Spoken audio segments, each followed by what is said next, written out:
It felt like the floor was moving, and it was odd. I said, you're making this up. You got to snap out of it. She didn't know it was wrong, and it was just a really big mystery. Everyone who approached me came in gowned and masked, and I kept asking, do you know what's wrong with me? Next, two medical mysteries that defy the experts. At first, Roseanne Jensen thinks she's just suffering from a simple case of jet lag, until her entire world begins to literally spin out of control. I totally thought she was crazy. They had no idea what was wrong with me. It was pure living hell. Then, Janet Long has been enduring debilitating bouts of diarrhea for more than 3 decades. And just when she thinks it can't get any worse, a series of terrifying new symptoms begins to emerge. This was something new for us and very, very scary for both of us. I really felt that there was a possibility that I would die. When illness strikes, we look to doctors to give us answers. But what if they can't? For these unlucky patients, diagnosis is a mystery.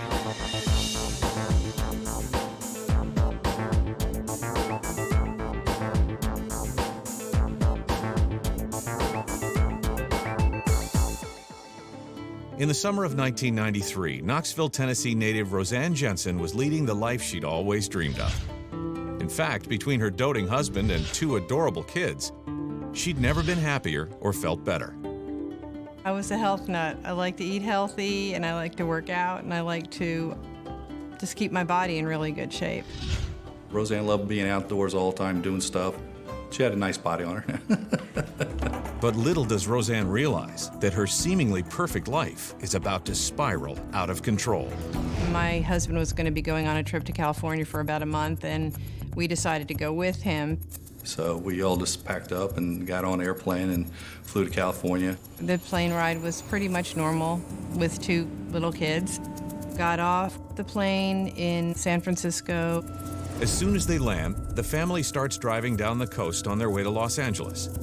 But when they stop at a restaurant for lunch, Roseanne begins to feel something she's never felt before. When we stopped at a restaurant and we were standing on tile floor, a very solid restaurant, it felt like the floor was moving. And I, inside, felt like, was an earthquake going on or something, because I'm in California. Wondering if jet lag is playing tricks on her, she takes a few deep breaths and just tries to gather herself. But no matter what she does, the bizarre feeling doesn't let up. She turned around and looked at me and she said, "Do you feel a little weird?" I said, "No, I don't." It was so much stronger in the restaurant at that point that it was a bit alarming. Eventually, the weird rocking sensation subsides. But over the next 2 weeks, Roseanne struggles to enjoy the family's vacation as she begins to experience the relentless attacks on a daily basis. Where I had felt it most was if I was sitting solid or sitting on the bed in the hotel room.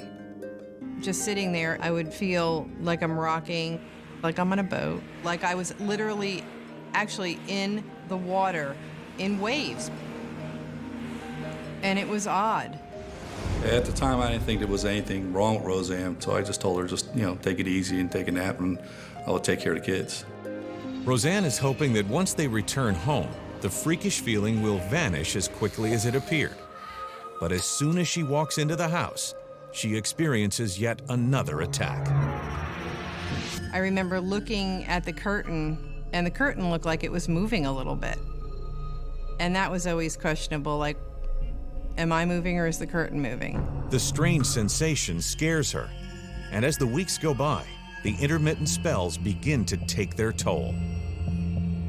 I did feel more worn out and stressed.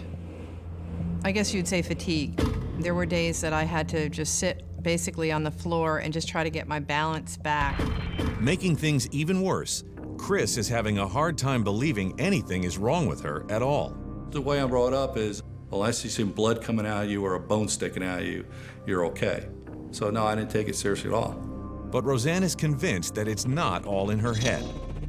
And so that's when I decided that I wanted to just ask my family doctor if he had any idea what was going on. I was hoping it was an ear infection or a sinus infection because that's pretty easy to clear up. Roseanne gives the doctor a detailed account of her mysterious symptom, and then he performs a comprehensive physical exam. And he told me, "You appear completely healthy in every other way.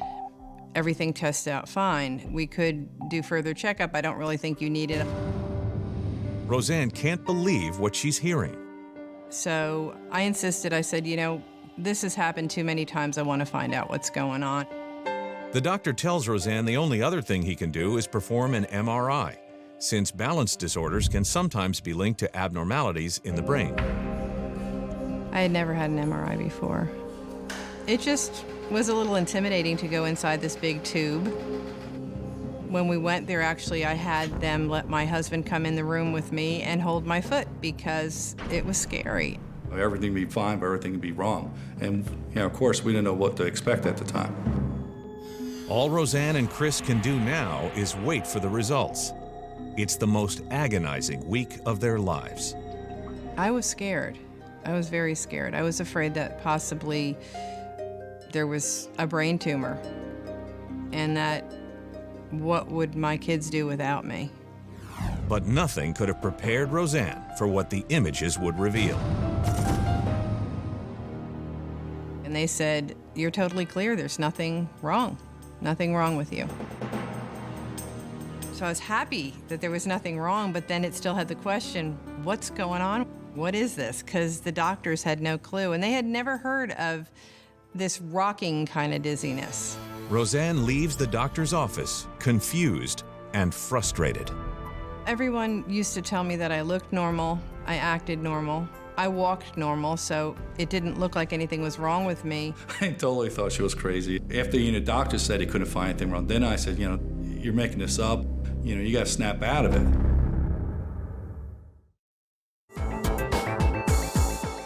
Roseanne Jensen has been consumed by a wave of bizarre spells that leave her feeling like her whole world is rocking, literally, and no doctor seems to have any idea what's causing it.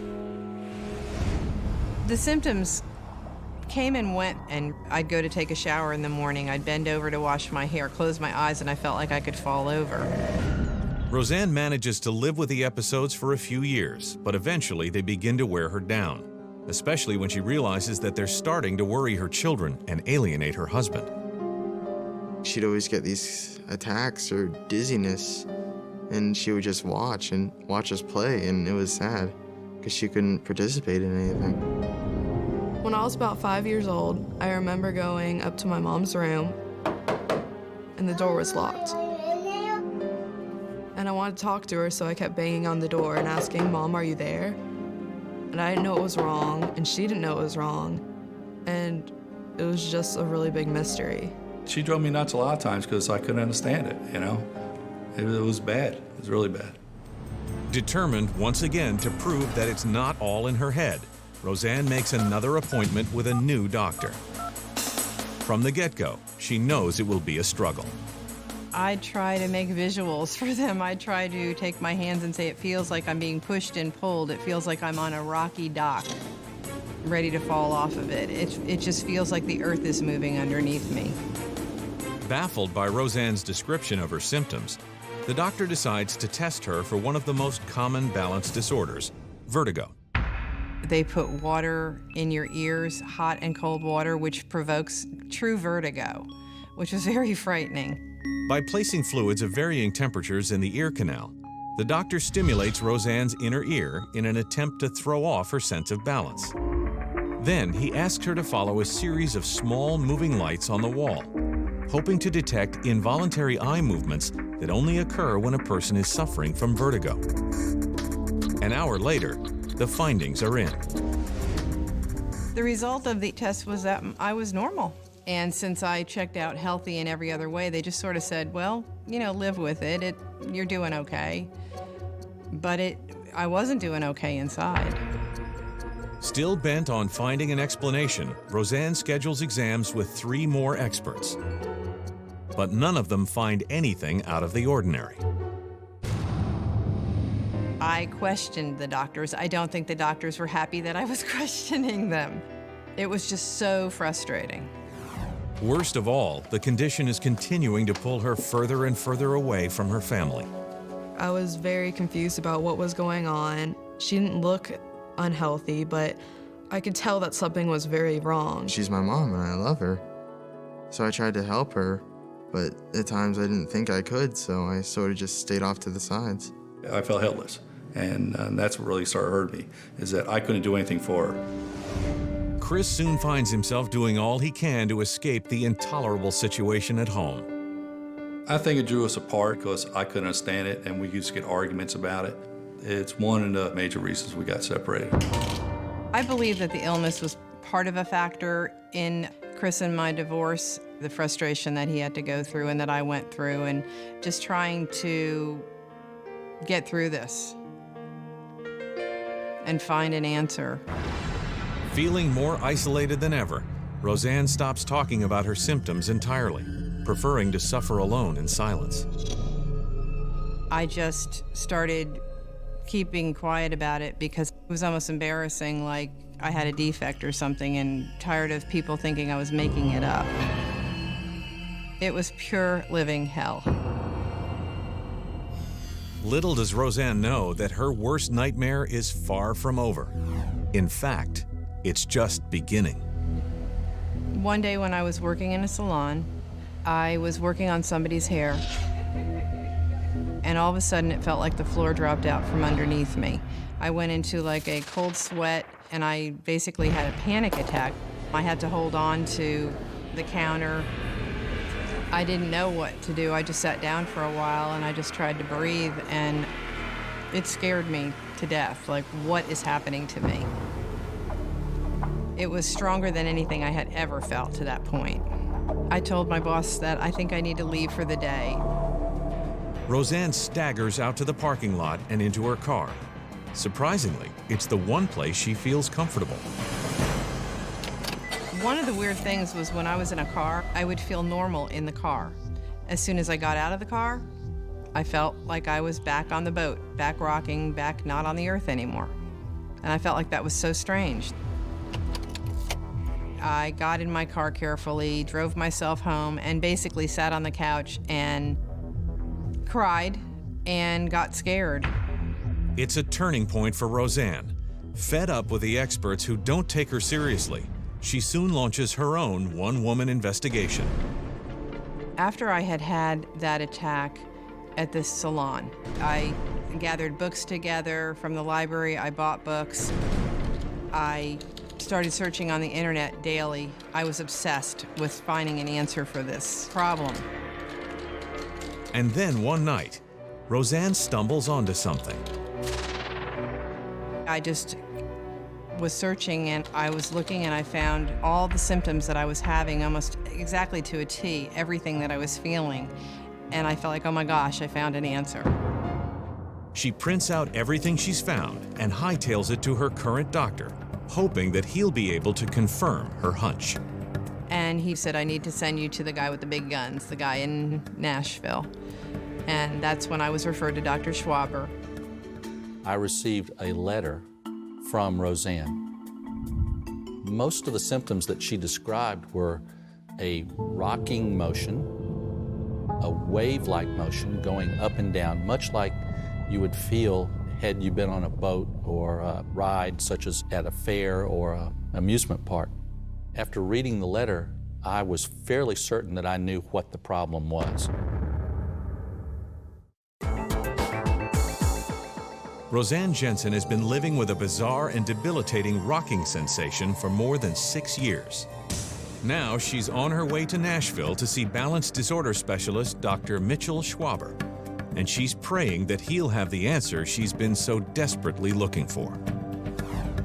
She was very, very frustrated because no one seemed to be able to establish what it was that was wrong with her, and she knew that she felt a balance disturbance, but no one could identify it. After giving her a thorough head-to-toe neurological exam, Dr. Schwaber thinks he knows what might be plaguing Roseanne. But in order to confirm his suspicion, he must run a highly specialized test. I recommended that she have a computerized dynamic posturography. It's a test where a patient is asked to stand on a platform. Yeah, I remember the platform test that he did with me. It was really strange. As Roseanne steps onto the machine, the platform starts to shift in varying degrees beneath her feet. I was in this harness, and these pictures in front of me, it looked like almost like a landscape was moving in front of me, and I had to focus on different points that they told me to do. We asked the patient to do it with their eyes open, their eyes closed, and when the visual field is moving. By doing all of this, we can determine how the vestibular system or the inner ear is working and whether it's sensitive to gravity or not. It was hard to keep your balance on this machine. Pretty hard. She was in the shoulder harness, and when the floor actually shifted, she actually had a fall, or would have fallen if the harness hadn't have caught her. So it indicated that she was not able to maintain her balance, even with slight changes in gravity level. The moment Roseanne loses her balance, Dr. Schwaber realizes that he's found the crucial piece of the puzzle. At that time, based on the symptoms that she had, the prior studies being normal, and the platform study showing the gravity center being abnormal, we really felt very strongly that she had the Disembarking Syndrome. Disembarkment syndrome, or mal de débarquement, is thought to be triggered by an abnormality in the gravity receptors of the inner ear. The gravity receptors help maintain a person's balance by sending a signal to the brain when the body experiences movement, like during a boat ride. When the movement stops, the receptors help the body adjust to being back on solid ground. But in patients like Roseanne, the gravity receptors, for unknown reasons, fail to readjust to stable ground, leaving her with a sensation of being in constant motion. In Ms. Jensen's case, the problem continued on and on and on. Dr. Schwaber believes Roseanne's condition may have been triggered by her seemingly routine plane trip to San Francisco so many years ago. And I do remember feeling the feeling after getting off the plane a little bit stronger. It's all starting to make sense to Roseanne. But if the plane trip triggered the initial symptoms, why did the rocking sensation begin to wane every time she got into her car? Of particular interest is that she is able to make the symptoms go away when she drives, which indicates that when the gravity center is being continuously stimulated, it makes the symptom go away. It's when she's seated or on land or walking around that the rocking sensation comes back. For the first time in almost 7 years, Roseanne feels validated. It felt very relieving to feel like a doctor for once knows what it is, has knowledge of this, and possibly knows something that I can do about it. But the diagnosis is bittersweet. Unfortunately, there is no cure for the Disembarking Syndrome. It can last for many, many years with continuous rocking motion going on for 10 or 15 years. It can also go away spontaneously. There's a lot of research being done to try and come up with medications and even surgeries to correct the abnormality, so that we're hopeful that in the future we can fix the problem, correct the abnormality, and make the patients feel better. It's saddening to know that there's no cure for it, but having the diagnosis made me feel like at least there's a name for it. It is real. If I could take that, all the information she has today, and brought it back 10 years ago, it would totally change our lifestyles, our marriage, our relationship, and everything else.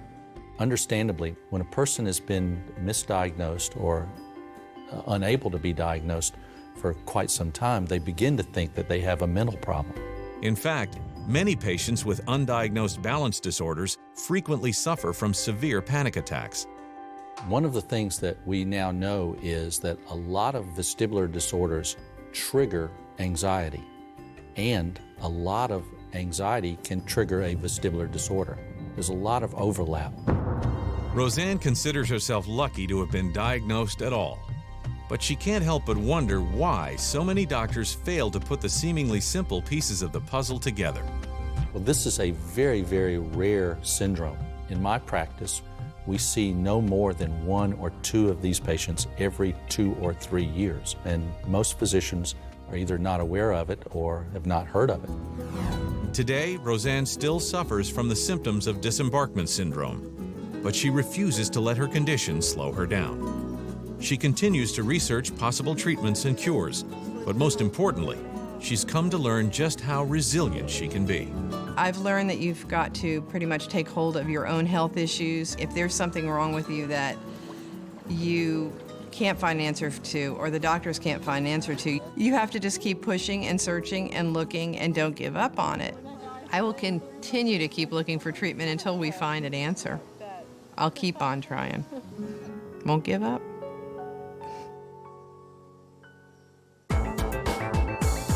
While Roseanne Jensen spent 6 years trying to convince everyone that her strange medical condition wasn't just in her head, Janet Long suffered through more than 3 decades of debilitating attacks that were undeniably real. In 1970, Janet Long was a carefree 11-year-old, living a seemingly idyllic childhood on the plains of Nebraska.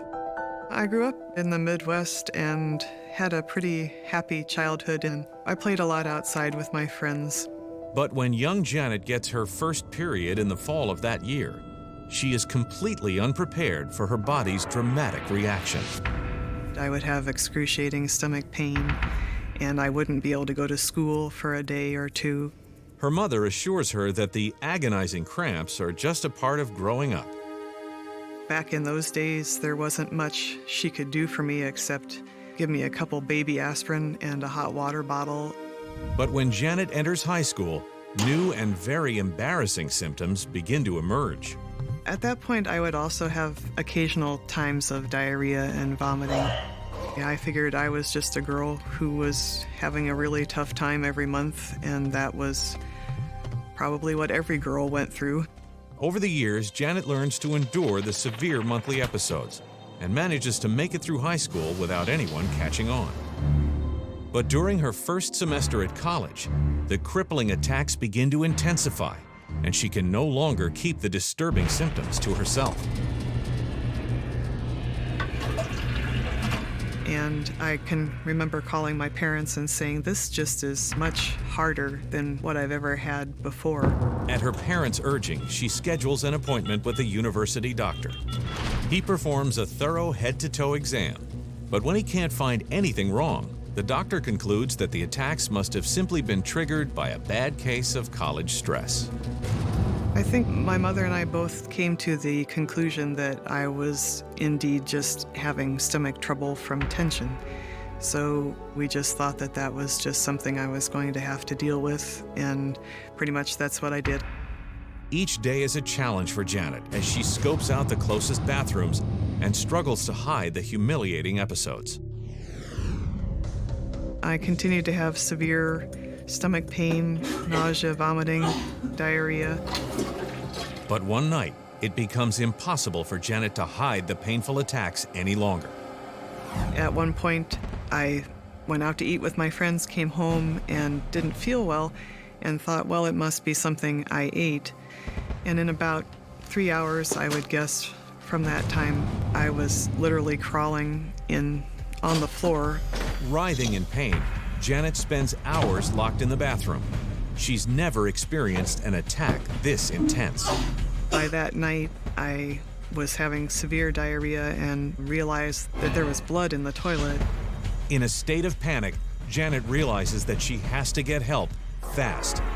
She calls for her roommate, who rushes her to the nearest emergency room. By that time, I had lost a lot of blood and was quite weak. After listening to Janet describe the sudden violent attack, the ER doctors fear that she may have contracted a highly contagious intestinal virus. They immediately order Janet into quarantine to prevent her from infecting anyone else. It was very scary for me. Everyone who approached me came in gowned and masked, and I kept asking, do you know what's wrong with me? And no one was really answering my questions. The problem is that the experts are just as confused as she is. They quickly rule out an infection, then begin running a slew of tests in an attempt to figure out what could be causing her to bleed internally. I had colonoscopies, all kinds of ultrasounds, all kinds of x-rays, barium exams, dye exams, and each one of those was really excruciatingly painful. Finally, 3 days later, the doctors have a theory. It appears that Janet may be suffering from a rare condition called Meckel's diverticulum. Essentially, it is a bulge the size of an adult thumb on the interior wall of the small intestine. This abnormal growth must be removed before it blocks her intestine and causes potentially fatal bleeding. The only course of action is immediate surgery. I was very unnerved, I think, mostly because of the bleeding. I had never had bleeding before, and that was frightening to me. I really felt that there was a possibility that I would die.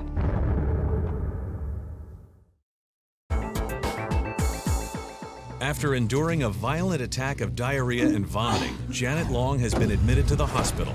She's bleeding internally and is on her way into surgery to remove what doctors believe is a blockage in her small intestine. I was by myself, and it just felt like things were not going to come to a good end. But after 4 intense hours in the OR, the doctors are shocked by what they find. There is no evidence of any blockage or bleeding in Janet's abdomen whatsoever. Baffled, they immediately call off the surgery. After I came out of the surgery, they told me that they couldn't find anything in my abdomen that was unusual. While she's relieved that the bleeding has stopped, Janet is having a hard time understanding why no doctor can explain what's going on. I asked, what are the chances this is going to happen again? And I was told, well, we really don't know. We really can't tell you. Dumbfounded by the disturbing turn of events, Janet is discharged, and within 2 weeks, the brutal symptoms return with a vengeance. And I was planning on it eventually just completely clearing up, but that didn't happen. But Janet is determined to take back control of her life and does her best to ride out the painful episodes whenever they strike. Then, when she least expects it, she meets Matthew Long. Jen and I hit it off from the start. I have always enjoyed her company. She's a pleasure to be with. Still horrified by the embarrassing attacks, Janet works hard to conceal her condition from Matthew. I really felt that it was my struggle and it was mine to get through. I had no idea how serious her symptoms were, none at all. But when Matthew proposes in 1986, Janet knows that she has to reveal her dark secret to the man she's going to marry. When she first told me about her sickness, she told me that it was chronic, it wasn't going away. And he was very sweet and said, that's all right. I want to marry you, and in sickness and in health. So we were married that October. Over the course of the next 2 years, the unpredictable attacks continue to torment her. But every doctor she checks in with insists that there's nothing clinically wrong with her. Then, in 1988, the Longs get a surprise when they discover that Janet is pregnant. It's an exhilarating moment for the young couple, but they also worry about her ability to cope with the rigors of a 9-month pregnancy. I remember when Jan told me she was pregnant. I remember quite clearly the excitement of it all and the apprehension of it all at the same time. But the couple is shocked when the first trimester turns out to be far easier than either of them ever expected. I remember saying to my husband, boy, I haven't felt this good in a long time. If this is what pregnancy does to you, I want to be pregnant all the time. So I thought, well, maybe pregnancy has cured me. But 9 months later, right after their daughter Anna is born, the harrowing attacks return almost overnight. I can remember there were times when I would have her in my arms and be trying to take care of her or even nurse her while I was sitting on the toilet. I had no choice. Distraught, Janet finds herself back to square one, searching for answers. Jan went to a number of doctors, and that was extremely frustrating for her. I couldn't understand why I'd seen so many doctors, and yet there wasn't anyone who could come up with something that, if it wasn't a diagnosis, at least with some kind of treatment that would make me feel better. As painful as the attacks are, the doctors don't believe they pose a major health threat. So Janet just continues to grin and bear it. Then she finds out that she's pregnant again. I was excited, thinking, wow, this is great. And pregnancy cures it all. It's going to be fabulous. And probably about halfway through that pregnancy, I just got really sick and went right back to the nausea, vomiting, diarrhea. I went back again to the gastroenterologist, but they really couldn't give me an answer. And eventually, you know, after so many times of going to see a doctor and they can't tell you what's wrong with you, you tend to give up going to the doctor. But the real struggle is yet to come. When her second daughter, Jenna, is born, Janet is suddenly faced with the prospect of taking care of a newborn and a toddler all at once. It is worse than she could have ever imagined. She'd disappear into the bathroom, be there for extended periods of time. But as difficult as it is for Matthew to watch, he can't convince Janet to go back to the doctor. There were a few times when I would ask her if it's time to go to the emergency room, and she was very reluctant to do so. And when she gets pregnant a third time, Janet begins to worry that the incessant attacks could be threatening the life of her baby. My most vivid memory is being pregnant and just vomiting, just hours and hours. And I thought something was wrong with the baby. Scared stiff, Matthew rushes Janet to the closest emergency room. I just was curled up in the back seat trying to get there, and I just felt that it was the end.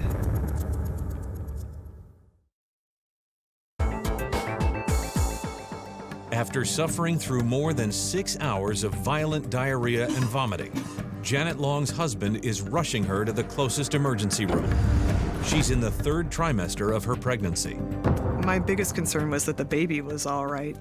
As a first step, the ER doctor performs an ultrasound to see what's going on. Immediately, it's clear that there's a strange and alarming fluid surrounding her womb. And I said, well, what would cause that? And he said, well, I really can't tell you. I have no idea. Suddenly, the young parents are terrified that they could lose their child. During that time in the emergency room with Jan, I was very scared. This was something new for us and very, very scary for both of us. But as soon as their doctor arrives and reviews Janet's charts, she gives them the news they've been so desperate to hear. And she came in and said, the baby's fine.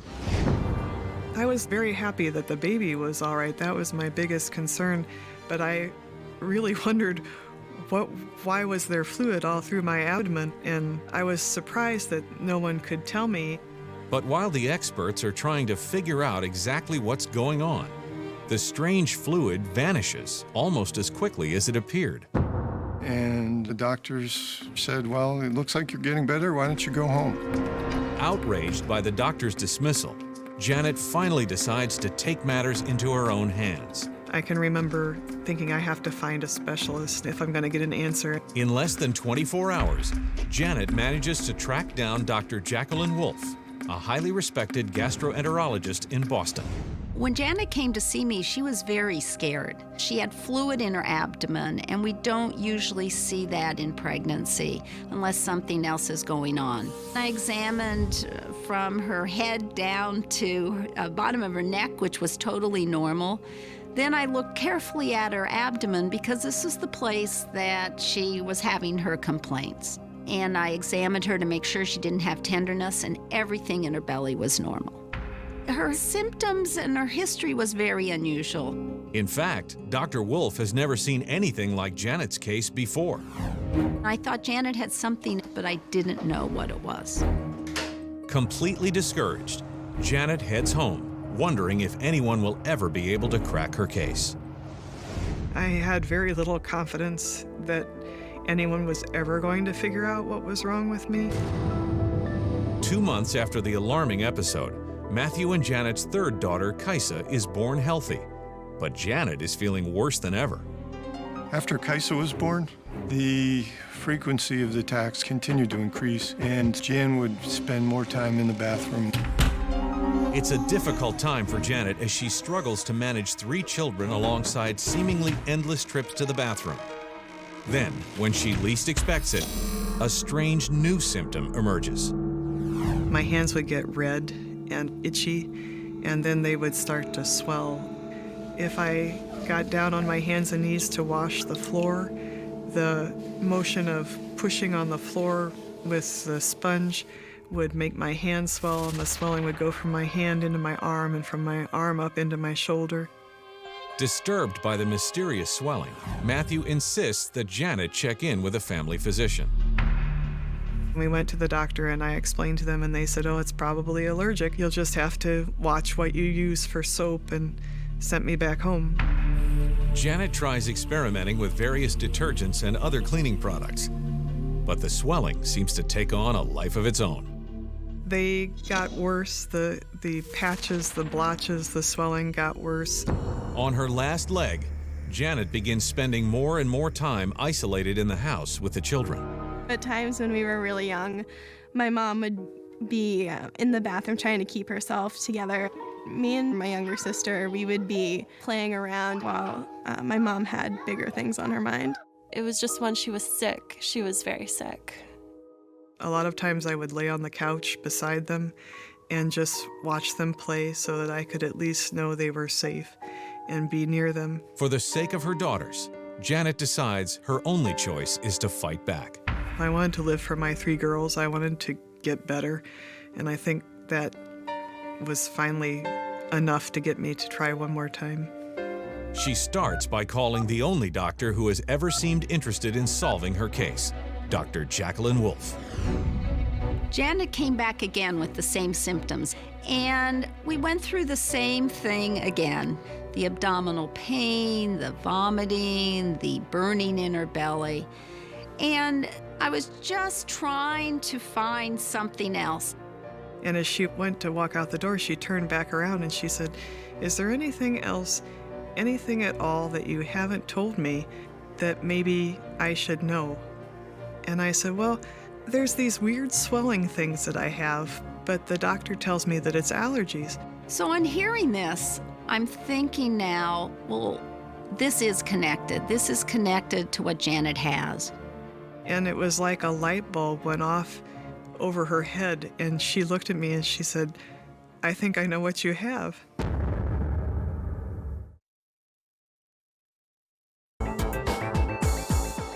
After more than 30 years suffering from unpredictable and crippling attacks of diarrhea, vomiting, and bizarre swellings, Janet Long may be on the verge of discovering exactly what's causing her mysterious constellation of symptoms. When Janet told me about the swelling, it was my eureka moment. The swelling symptoms suggested that it's not just a stomach problem anymore. It sounds like it's involving the immune system. And I now had a way to try to look for that. And a seemingly simple blood test could be all it takes to put a name to Janet's long nightmare. The blood tests were directed at a condition where you're missing a very special protein in your body called C1 esterase inhibitor that has profound effects on the immune system. And when you don't have that, you can get swelling everywhere. We decided she would get blood work done, and that would be the very key to making the diagnosis. They took the blood, and I remember driving home and thinking, wow, I may really actually know now what's wrong with me. A few weeks later, when the blood test results finally come in, Dr. Wolfe confirms her suspicion. I had really amazing results. We now had the diagnosis. It was angioedema. Hereditary angioedema, or HAE, is characterized by a deficiency of C1 inhibitor. In fact, the C1 esterase inhibitor was less than half the lower limits of normal. Normal C1 inhibitor circulates in the blood and controls inflammation, the body's way of protecting itself from harmful bacteria and viruses. But in patients like Janet, the deficient C1 inhibitor activates inflammation even when there are no invading substances to fight off. Her body, in essence, attacks itself, triggering random bouts of edema or swelling. Her bowel is swelling up, so she was having diarrhea also.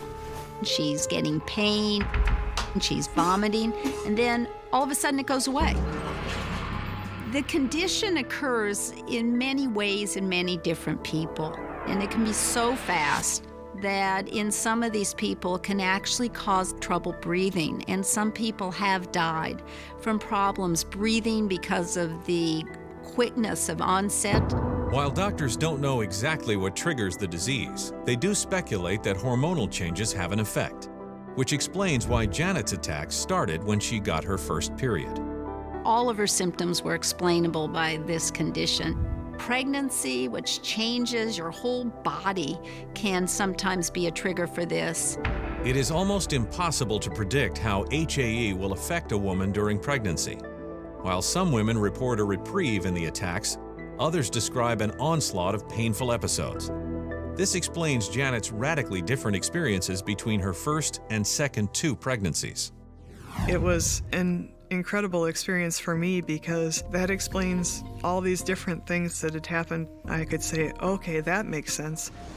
After living with the debilitating and seemingly unexplainable symptoms for more than 30 years, Janet is completely overwhelmed by what she's hearing. It's hard to describe, but it was such a revelation to me. When Jan got her diagnosis, it was a time of elation around the house. We were all really excited. There is no cure for HAE, but as a long-term preventative treatment, Janet is immediately put on an anabolic steroid to help control the random attacks of inflammation. I can remember sitting in the bathroom shortly after I started medication thinking, wow, this is what it feels like to be without pain. That was really life-changing for me. Now that she finally has her life back, Janet can't help but wonder why it took more than 30 years to find a doctor who could give her a solid diagnosis.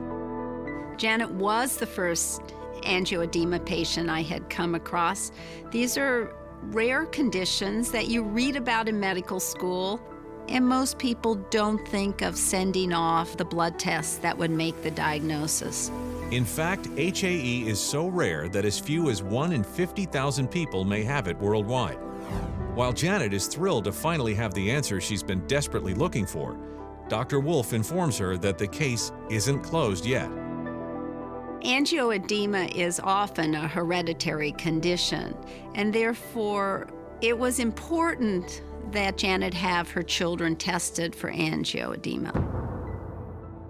When it turned out that Jenna also inherited the disease, I was happy to think that at least she would have a mom who knew what was going on with her, and I could then help her. Diagnosis was very important to my mom. It was very important to her to know what was wrong with me because then she could protect me from it in the future. Today, Janet is an outspoken advocate for HAE research and has even testified before the FDA in support of better treatments. Information is power, so I would tell people who are still struggling, still searching, to not give up. It took me hundreds of doctors and 40 years, but because I went to that one last visit and tried one more time, I was able to find an answer.